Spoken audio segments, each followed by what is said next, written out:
दोस्तों उम्मीद है तव्हां ख़ुशबाश हूंदा। तव्हां सां हिकु नसीहत आमेज़ ॻाल्हि करणी हुई त चवंदा आहिनि त बंदे खां माना अलाह वारा सुवाल न करणु खपनि।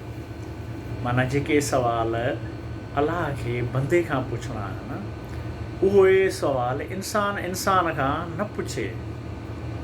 हाणे उहे कहिड़ा सुवाल आहिनि? मिसाल तौर ते त तव्हांजो मज़हब कहिड़ो आहे, तव्हां इबादत कई आहे, तव्हां रोज़ा रखिया आहिनि, इन क़िस्म जा सुवाल वग़ैरह वग़ैरह।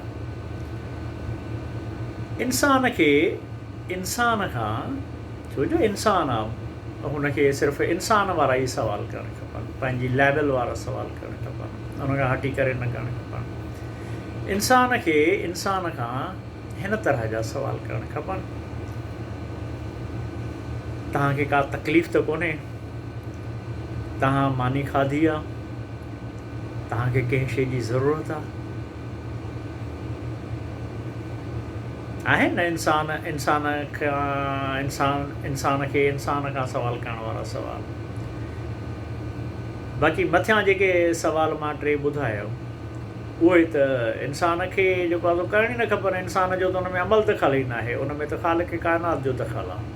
इन जे करे इंसान खे इंसान खां सिर्फ़ु इंसान वारा ई सुवाल करणु खपनि। वॾी महिरबानी।